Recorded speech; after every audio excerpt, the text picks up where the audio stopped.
Hello, আমি নূপুর। তোমাদের সবাইকে ওয়েলকাম করছি আমার একটা নতুন মিনি ব্লগে। চলো দেখিয়ে দিই আজকে সন্ধেবেলা কি করেছিলাম।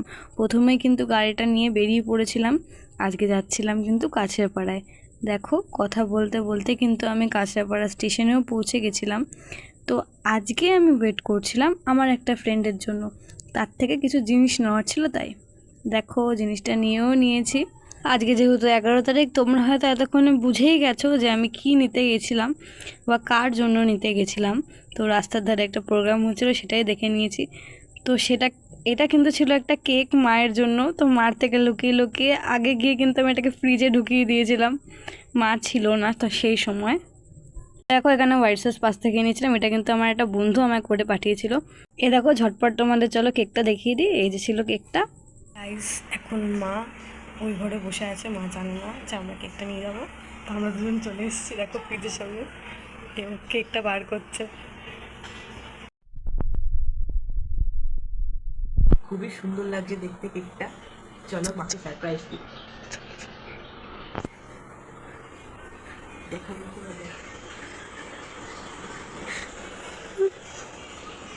মামা, happy mother's day. Thank you. কেমন লাগছে কেকটা? সুন্দর। সুন্দর হয়েছে না? ঘুমাচ্ছিলাম, তোরা যত সব ঝামেলা।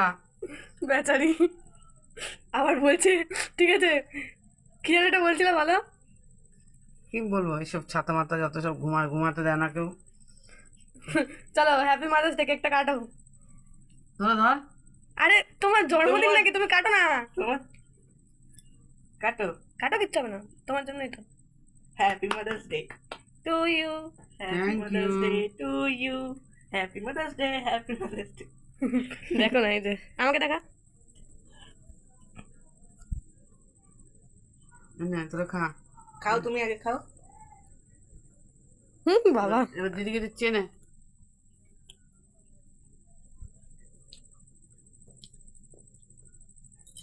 আস্তে। বাবা আরেকজনের কি হাসি। না, একবার নে। টেস্ট আছে। মানে একবার নে। টেস্ট আছে? হ্যাঁ, একবার খেতে নে।